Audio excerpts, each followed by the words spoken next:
찬송 348장을 부릅니다. 마리들과 싸울지라.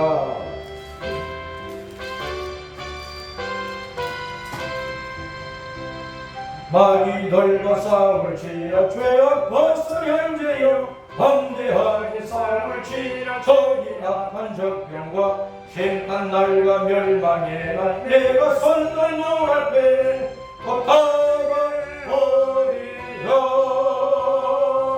영광 영광 할렐루야. 영광 영광 할렐루야. 영광 영광 할렐루야. 성리하리라. 마리들과 싸울지라. 죄악 벗어 현재여 범치는 무리들 흉왕적하니라. 무섭고도 더러운 죄 모두 떨쳐버리고 주의 손 붙들라. 영광 영광 할렐루야. 영광 영광 할렐루야. 영광 영광 할렐루야.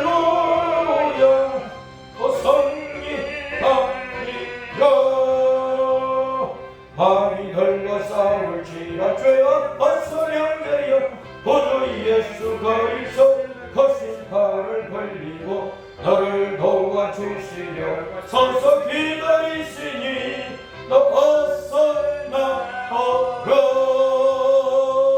영광 영광 할렐루야. 영광 영광 할렐루야. 영광 영광 할렐루야.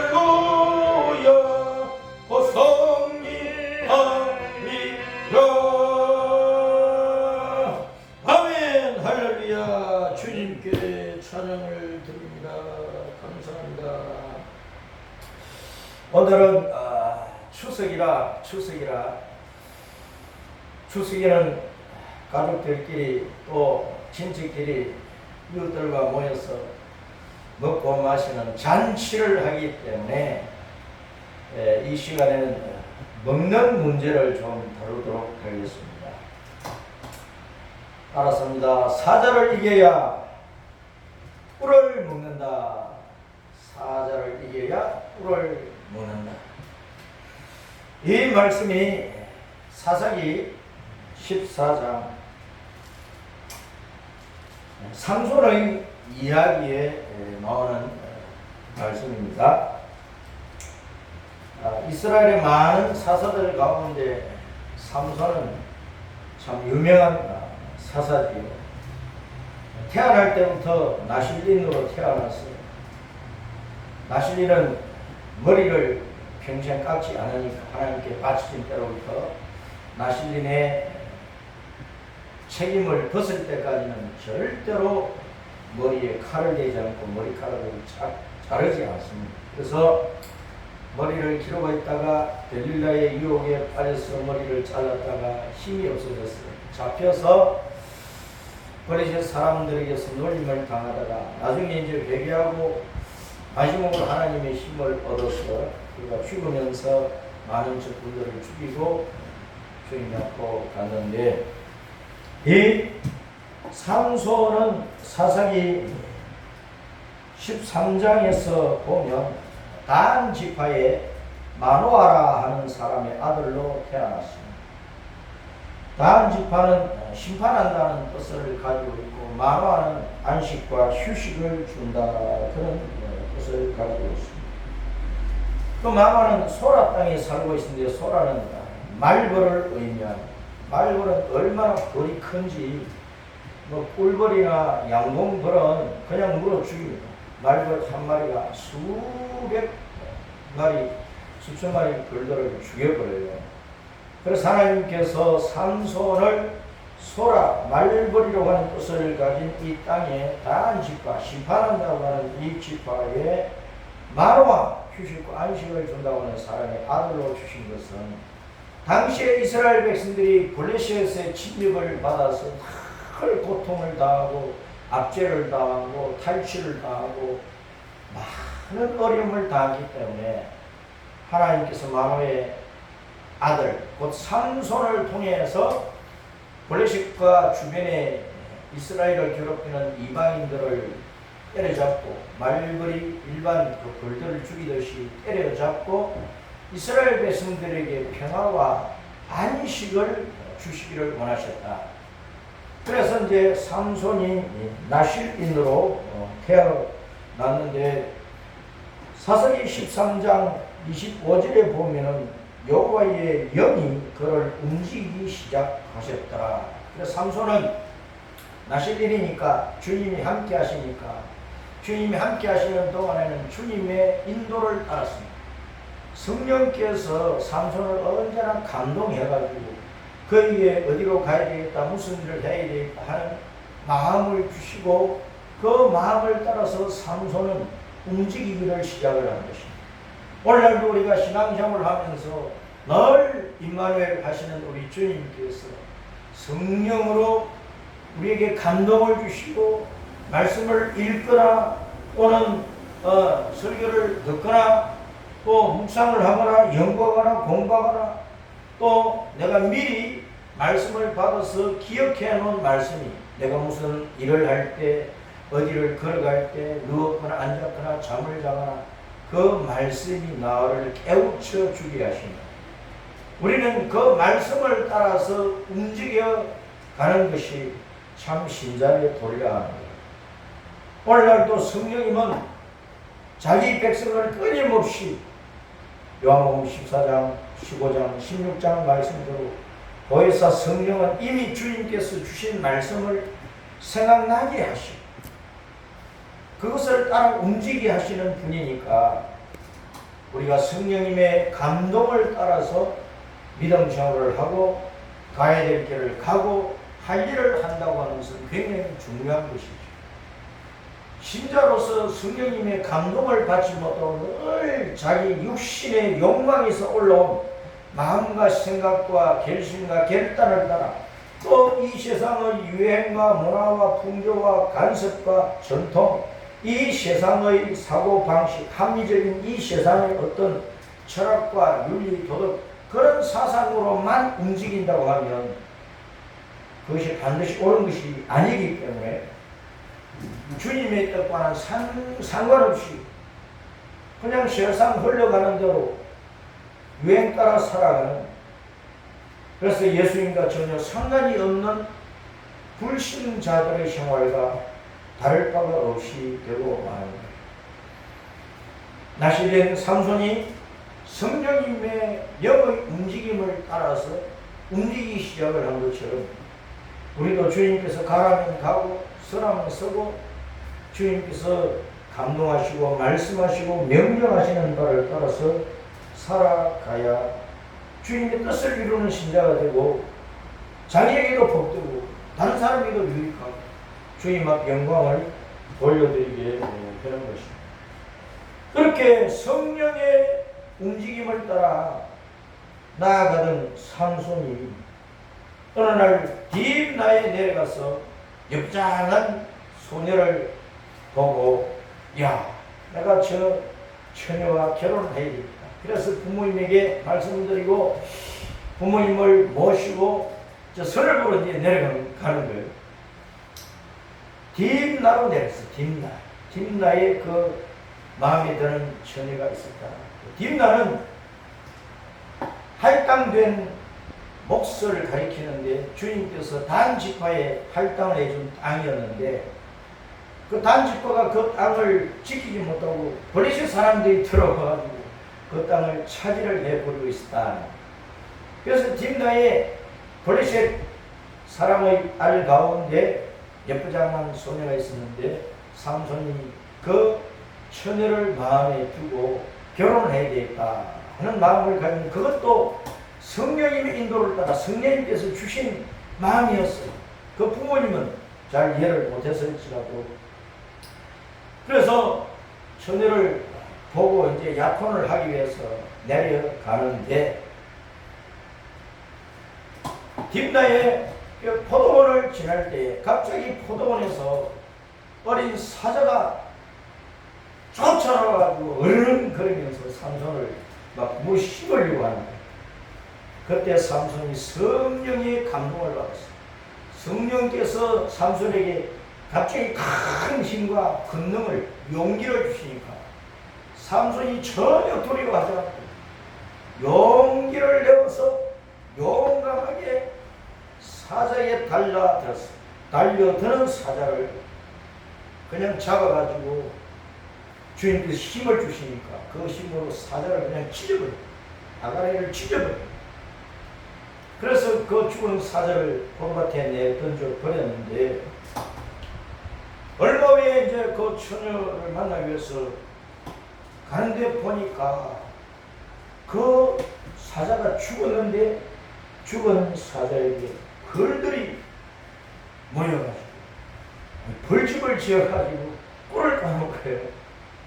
그러니까 삼손이 그 꿀을 찍어 먹으니까 얼마나 달고 맛이 있었는 것이.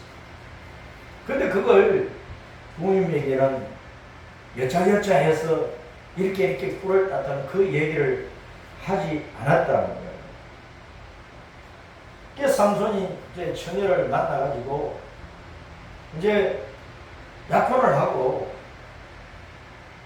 잔치를 이제 동네 청년들, 동네 사람들 막 잔치를 벌이는데 그 잔치상에서 삼손이 수수께끼를 낸 거예요. 그 수수께끼가 뭐냐? 사사기 14장 12절부터 보면 이렇게 말씀을 하고 있어요. 삼손이 그들에게 이르되 이제 내가 너희에게 수수께끼를 내리니 잔치하는 이래 동안에 너희가 그것을 풀어 내게 말하면 내가 벽 30벌과 겉옷 30벌을 너희에게 주리라. 그러나 그것을 너희 내게 말하지 못하면 너희가 내게 벽 30벌과 겉옷 30벌을 줄지니라 하니 그들이 이르되 내가 수수께끼를 내면 우리가 그것을 들으리라 하매 삼손이 그들에게 이르되 먹는 자에게서 먹는 것이 나오고 강한 자에게서 단 것이 나왔느니라 하니라. 그들이 살이 되도록 수수께끼를 풀지 못하였더라.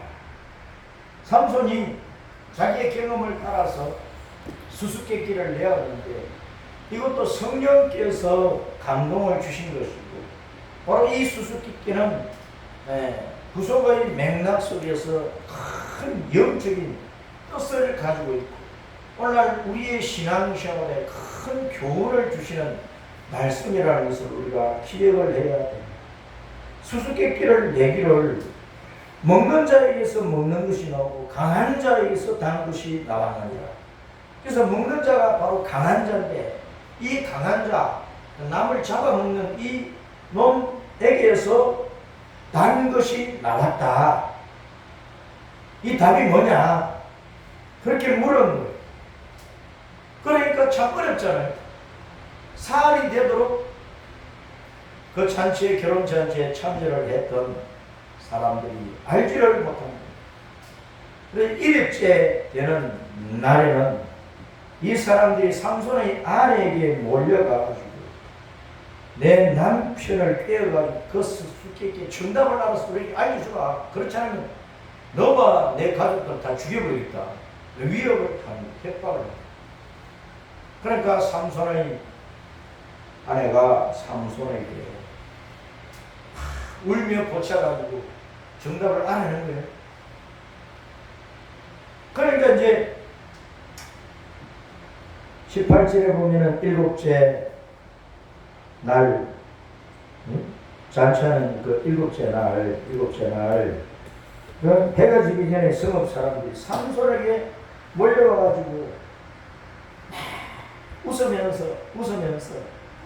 무엇이 꿀보다 달겠으며 무엇이 사자보다 강했느냐? 우리가 정답을 알았지.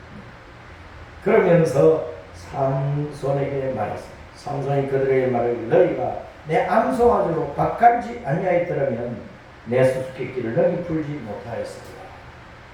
자기 아내에게 위협을 가하고 마치 쟁기로 밭을 가는 것처럼 단단한 그 밭을 쟁기로 막 후벼 파내는 것처럼 자기 아내에게 몰살시키겠다고 공갈하고 협박을 하고 두려움을 안겨가지고 어쩔 수 없이 내게 울며 보채니까 내가 정답을 알려줬는데 너희들이 내 아내에게 협박을 안 했다면 어떻게 너희가 정답을 알았겠느냐. 그래서 여호와의 성령이 삼손에게 갑자기 그때 임하셨는데 삼손이 아스글론 마을로 내려가가지고 그 블레셋 사람 30명을 쳐 죽이고 그들에게서 겉과 벼슬 빼앗아서 약속대로 30도를 주어버립니다. 바로 이것은 이제 삼손의 결혼 사건이지만 성령의 움직임을 따라 삼손이 움직인 것이고 성령께서 삼손을 통해서 블레셋 사람들을 치고 블레셋 사람들의 압제에서 이스라엘 백성들을 건져내기 위한 주님의 전략 가운데에서 이루어진 사건이라는 것입니다. 여러분, 이 수수께끼가 강한 자, 먹는 자, 강한 자이면서도 먹는 자에서 단 것이 나왔다. 그러니까 강한 자는 바로 사자인데 사자.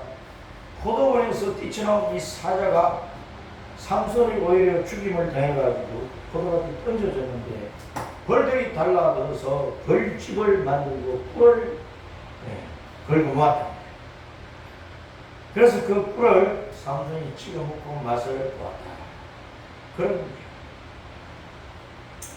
강한 자, 먹는 자에서 단 것이 나왔다. 이 수수께끼는 오늘날 우리에게 뭘 가르쳐 주느냐. 딥나의 포도밭에서 뛰쳐나온 사자로 말미암아 일어난 사건이에요. 성경에서 포도원은 무엇을 가리킵니까? 성경에서 포도원이라고 하는 것은 이사야 5장과 요한복음 15장에서 말씀을 하는데요. 이스라엘 백성, 이스라엘 나라 자체가 하나의 포도원이에요. 주님이 포도 농사를 짓는 포도원이랍니다. 주님은 그 포도밭에서 이스라엘 백성들 가운데에서 주님을 잘 믿고 알락이 박힌 포도송이 같은 영생의 알곡들을 거두어 가지고 주님 나라로 데리고 가고자 하는 것이랍니다. 그 다음에 요한복음 15장에서 주님께서 포도나무 비유를 말씀하시면서 내 아버지는 포도원 농사를 짓는 농부다. 나는 포도나무다. 너희는 포도나무 위에 붙어있는 가지다. 포도나무는 가지가 뭐냐? 열매는 열매. 포도줄기는 소나무처럼 전나무처럼 백향목처럼 이렇게 크고 튼튼한 나무가 아니잖아. 나무라고 할 수 없는, 포도나무라고 하지만 나무라고 할 수 없는 하나의 줄기 식물 같은 것인데 바로 이 포도 줄기가 뻗어가면서 거기에 잔 가지들이 많이 나와서 그 가지마다 포도 송이가 맺히고 거기에 열매들이 타닥타닥 알알이 붙을 때 포도나무는 비로소 아름답고 가치가 있는 것이라. 아무리 포도잎이 넓적하고 잎이 많고 포도줄기와 가지가 온 사방으로 퍼져나가고 거기에 해충이 많고 포도송이가 제대로 붙지도 않고 포도송이에 열매가 제대로 달리지 않고 몇 개 달렸는데 쭈글쭈글하고 병든 것이라고 하면 그 포도나무는 아무런 가치가 없다. 요한복음 15장에서 주님께서 말씀하신 포도나무는 이방인을 중심한 이 온 땅의 교회들이라고. 교회들. 각 지역의 교회마다 성도수가 많든지 적든지 그 성도들이 예수님의 영생의 은혜로 충만해가지고 잘 익어가는 포도알이 가득한 포도송이가 된다고 하면 주님께서 그 교회를 보실 때 얼마나 기뻐하실까요? 농사 짓는 농부의 기쁨은 자기가 짓는 농사가 잘 될 때 기뻐하는 것이. 쭉쟁이만 많으면 무슨 기쁨이 있겠어? 알곡이 많아야, 쭉쟁이는 적고 알곡이 많아야 기쁨을 얻는다. 어떤 농사든지 그 같은 밭에 가라지는 반드시 나요. 쭉정이도 반드시 있습니다. 그러나 알곡이 많을 때, 큰 알곡을 추수할 때, 그때 농부의 즐거움이 있는 것입니다. 포도원은 주님의 백성이고 주님의 교회를 나타내는 것인데, 그 포도원에서 사자가 뛰쳐나온 거예요. 이스라엘 나라뿐만 아니고 오늘날 신약 시대의 주님의 교회 안에 사자가 들어온다고. 사자가 들어와서 해적질을 하는 거예요. 포도원을 해치는 사자는 바로 어둠의 세력이고 사탄입니다. 사탄의 세력. 귀신들의 행패라 그만. 그 교회마다 개척을 해가지고 교회가 부흥하고 성장되어 가는 과정 속에서 많은 우여곡절을 겪고 어려움을 겪고, 개척 당시에 아주 힘을 다하여 충성을 다했던 성도, 교회가 성장해 가는 과정 속에서 어떤 일들이든 무슨 일로 목사가 부딪히고 교인들과 부딪히고 교회 분란을 일으키고 교회를 분열해서 쪼개서 나가고 하는 일들이 온 세계 교회 역사 속에서 각 지역의 교회 속에서 늘 일어나는 일들이라 하는.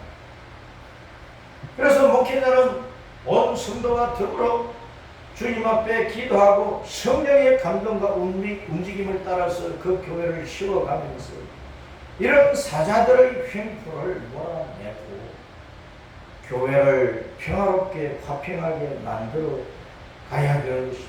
그것이 목회의 교회를 경영하는 그 목회의 하나의 기술이고 교회를 통째로 다스리는 하나의 능력이라고 할 수가 있는 것인데, 한 교회뿐만 아니라 그 교단 안에서도 분열하는 일들이라. 그래서 한국 교회는 교파도 많고 교단도 많은 것.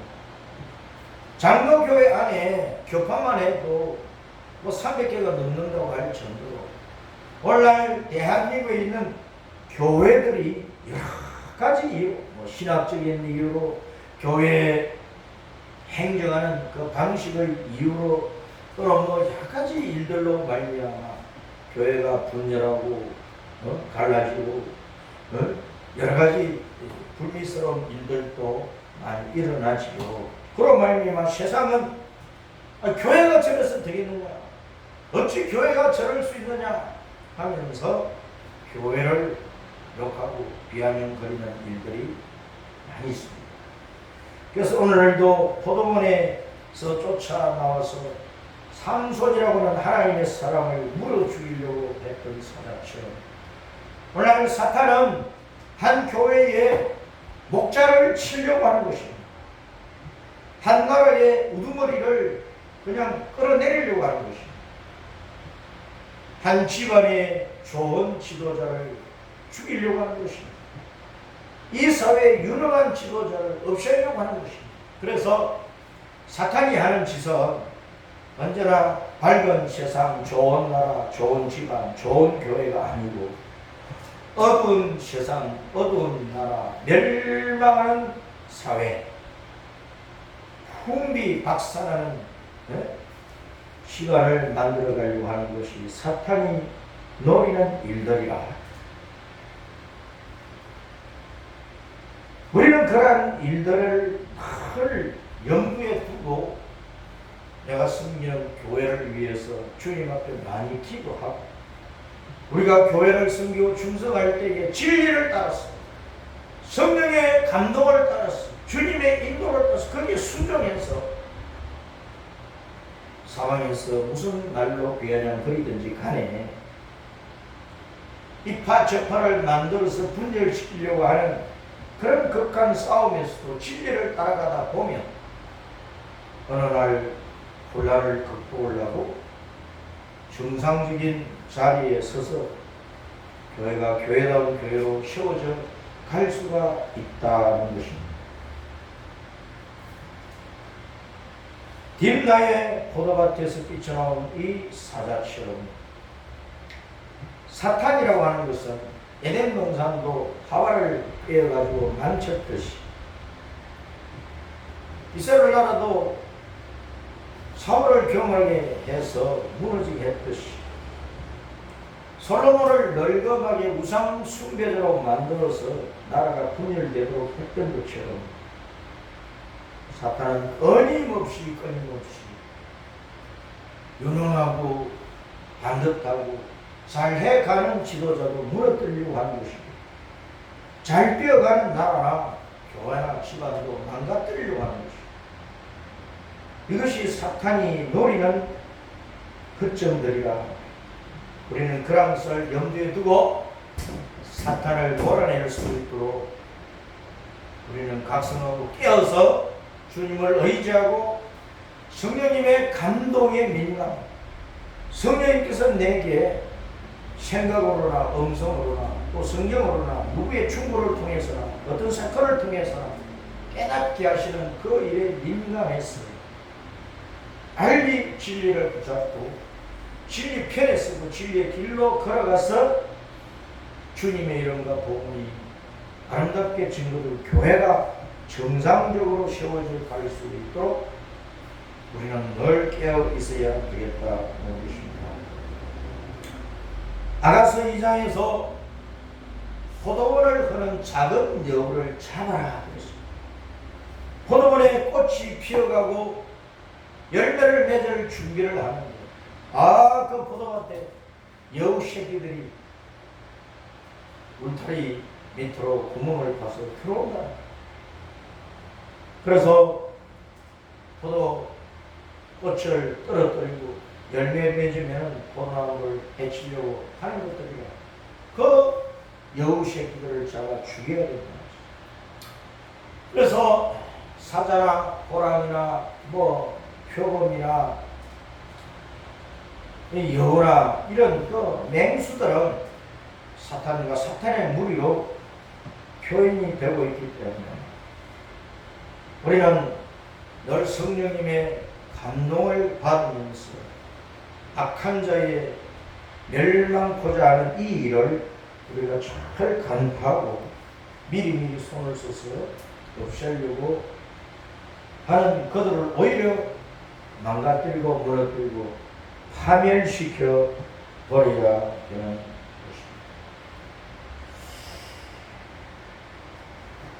강한 자 먹는 자에서 단 것이 나갔다. 그래서 사탄을 죽여버려야 벌꿀집이 만들어지고 거기에 꿀들이 가득 차게 되는 것입니다. 내 개인의 심령에도 내 심령 속에 있는 사탄 악한 것들이 뽑혀져 나가야 되고 한 집안에도 어둠의 세력이 나가야 되고 교회 안에도 분열 세력들이 사탄의 해작질이 뽑혀져 나가야 되고 나라도 이 나라를 망가뜨리려고 하는 악한 세력들이 멸망을 당해야 돼. 그래야 바로 그곳에 꿀이 가득 차게 되는 것입니다. 꿀이라고 하는 것은 하나님의 말씀을 나타내는 것입니다. 10편 19편이나 119편에서 하나님의 말씀은 꿀과 송이꿀보다 더 달다고 했습니다. 잠언서에서 내 아들아 하면서 꿀을 많이 먹으라고 하고 또 한편으로는 꿀을 너무 많이 먹지 말아라 그래. 많이 먹으라는 것도 많이 먹지 말라고 한다. 다시 말하면 우리가 하나님의 말씀을 꿀처럼 받아 먹어도 그 말씀을 잘 소화시키고 이해하고 아멘 하고 순종하여 지켜갈 때 그 말씀이 내게 꿀이 되는 것이다.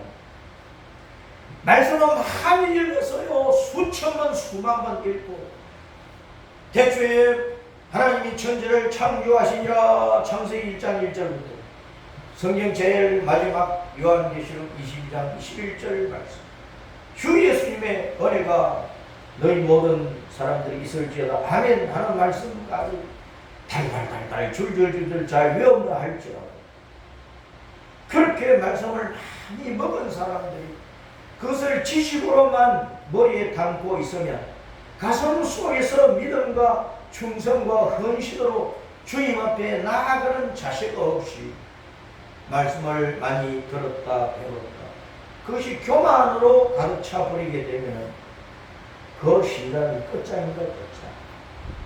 흔히 성도들 가운데, 교인들 가운데 나는 큰 교회 목사다, 큰 교회 유명한 목사가 목회하는 교회의 장로다, 권사다, 집사다, 수많은 장로 가운데 수석 장로요, 수많은 권사 가운데 수석 권사요, 수많은 집사 가운데 수석 집사요, 뭐 여성교회, 남성교회 회장이요, 청년의 회장, 어느 노예 노예장이요, 교단의 교단장이요, 연합기관의 연합회장이요, 이런 것만 자랑하고 성경을 내 딴에는 많이 알고 배웠다고 하는 사람이 고린도전서 8장 1절에 지식은 교만하게 하고 사랑은 그 사람을 겸손하고 온유하고 충성하는 사람으로 만드는 것이지만 지식은 교만하게 한다고 해서 교만하게 꿀을 많이 먹었어, 성경을 많이 읽었어, 많이 배웠어. 그런데 그 안다고 하는 것, 먹은 것들이 지식이 되었거든요. 교만이 생겨. 그래서 그 교만으로 주님 앞 영광을 돌리지 못하고 자기가 주님의 자리에 서버리고 앉아고 어떤 힘을, 권력을 칼처럼, 양날 가진 칼처럼 휘둘렀어요. 자기도 나중에 망하고 남들까지 주의 하나님 앞 영광을 돌려드리지 못한 비극적인 일로 끝날 수가 있다. 그래서 잠언서에서는 하나님의 말씀을 상정하는 이 꿀을 많이 먹으라 하면서도 또 너무 많이 먹지 말라고 합니다. 하나님의 말씀은 믿음으로 아멘으로 받았어. 내 목숨을 다해서 지키고 충성할 말씀이지, 그 말씀을 지식적으로 머리에 담아가지고 잔뜩 교만을 부리는, 자기 자랑을 내세우고 자기 이름을 내세우기 위한 것이 결코 아니다. 강한 자 사탄을 죽여버려야 꿀을 먹을 수 있다. 오늘날 사탄은 온 세상 가운데서 포도밭을 망치는, 해야지라는 악한 자로서 쏘다니고 있어요. 믿는 자들뿐만 아니라 믿지 않는 자들까지 그냥 그 마음을 짐승의 마음보다 더 악하게 타락을 시켜놓는, 주님께서 마지막 때가 되면, 주님 오실 때가 되면 그 징조로서 노아의 때와 같으리라, 롯의 때와 같으리라고 하셨습니다. 사람들이 포악해지고 난폭해지고 잔인해지고 악해지고 윤리 도덕도 없고 하나님의 계명은 아예 생각도 안 하고 짓밟아 버리고 자기 육신의 더러운 욕망을 따라서 자기가 하나님 되고 자기가 온갖 세상의 권력과 재물과 명예를 부귀영화를 다 취하고 남들은 짓밟아 종으로 만들고 죽여놓고 자기 혼자 잘 되고자 하는 이런 더러운 욕망 속에서 살게 된다는 것입니다. 지금 우리는 그 시대를 보고 있어. 그 시대를 보고 있어. 꿀을 먹고 하나님의 말씀을 먹고 겸손한 자가 누구냐? 에스겔 2장 마지막 부분과 에스겔 3장 1절부터 말씀해 보면은 주님께서 에스겔 선지자의 입을 열어라 하시고 두루마리를 그냥 입에 쳐넣어버립니다. 그 두루마리는 애가와 애국과 재앙의 말들이 가득 기록이 된 말씀입니다. 이스라엘 백성들이 우상 숭배로 말미암아 바벨론의 포로로 끌려가서 재앙을 당한 것을 기록을 해놓은 말씀입니다. 성경은 축복의 말씀이든 경고의 말씀이든 재앙의 말씀이든, 네? 디모데 3장 16절 이후의 말씀처럼 주님의 말씀은 우리에게 교훈과 책망과 바르게 함과 의로 교육하기에 유익한 말씀이기 때문에 그 말씀을요 아멘으로 받으면 자기도 살고 남도 살리는 거예요. 예수님의 입에 두루마리를 쳐넣으니까 입에는 꿀처럼 다는데 배에서는 쏘더라. 요한계시록 5장에서 사도 요한도 주님의 오른손에서 말씀을 받아가지고 먹었는데 입에는 단데 배에서는 쏘더라. 소화시키기가 힘들다. 주님의 말씀을 받아서 아멘하고 죽기 살기로 목숨을 다하여 충성하고 헌신해서 주님의 뜻을 이루고자 하는 성도는 그렇게 많지 않다. 오늘날 대부분의 그리스도인들이 자기 유익을 따라서 살아가요. 성령님의 감동을 따라 살아가는 것이 아니고 자기의 욕망을 성취하기 위해서 목사의 감투를 쓰고 장로의 감투를 쓰고 권사 집사의 감투를 쓰고 이것을 자기 욕심을 채우는데 이용을 해놓고 교회에서 주는 직분도 성직 매매처럼 돈 주고 받으라고 하는 이런 악한 시대가 되어버렸다. 한국 교회는 여러 가지 면에서 500년 전에 종교개혁을 했던 로마 가톨릭보다 어떤 면에서는 더 악하게 타락되어 버렸기 때문에 오늘날 한국교회뿐만 아니고 이 땅의 모든 교회들이 정신 차려서 자신을 돌보고 회개하고 자기 속에 있는 자기 심령의 포도밭을 해작질하는 이 사탄을 사자새끼들을 쳐 죽여야 됩니다. 그렇지 않으면 오늘날 성도들이 참된 신자, 오늘날 교회들이 참된 주님의 포도밭 교회가 되기는 힘들다. 이제 세상은 점점 마귀가 해작질을 하고 있기 때문에 악해져 가고 있습니다. 이스라엘을 침략하여 많은 이스라엘을 잡아가고 죽였던 저 팔레스타인 블레셋 땅의 그 하마스는 노아 홍수 때에 사람들이 부악하고 난폭하고 잔인하게 수많은 사람들을 잡아가고 노예로 삼고 죽이고 강탈하고 약탈하고 성폭하고 했던 바로 그러한 사람들 같이 하마스라고 하는 뜻이 난폭하다, 포악하다, 잔인하다는 뜻입니다. 괜히 하마스가 일어났겠어요? 괜히 하마스가 이스라엘을 공격을 했겠어요? 이 시대상을 보여주고 있다는 거예요. 어떤 면에서는 그 하마스가 내 자신이라는 거예요. 어떤 면에서는 교회 안에 하마스가 있다는 것입니다. 교단 안에 하마스가 있다는 것입니다. 대한민국 사회 속에 하마스 단체들이 많다는 것입니다. 우리는 북한만이 대한민국을 망하게 하려고 하는 하마스 단체라고 단정 짓지 말고 우리 주변에는 러시아나 중국이나 일본이나 미국이나 어떤 나라를 막론하고 자국 우선주의로 가는 시대에 자신만의 욕심과 유익을 위한다고 하면 반드시 하마스 단체가 되어가지고 악을 행하기가 쉽다는 것입니다. 우리는 이러한 시대성을 간파하고 내 속에 있는 하마스, 내 속에 있는 사자, 사탄, 귀신들, 흑암의 세력을 깨부수고 멸망시키고 없애버리고 정말 아름다운 포도원으로 만들어가는 믿음의 성도들이 되어야 되는 것입니다. 먹는 자에게서 먹는 것이 나오고 강한 자에게서 단 것이 나왔다. 그 남을 집어 삼키려고 하는 그 강한 자를, 그 사탄을 우리 속에서 없애야만 우리가 주님의 꿀같은 말씀과 복음의 은총을 가지고 나도 살리고 주변 많은 사람들도 살리고 교회를 영광스럽게 세워가고 이 땅에 주님의 나라가 온전히 세워지기까지 충성하라. 주님 오시면 주님과 함께 영원한 포도원, 저 영원한 천국으로 우리는 돌아갈 것입니다.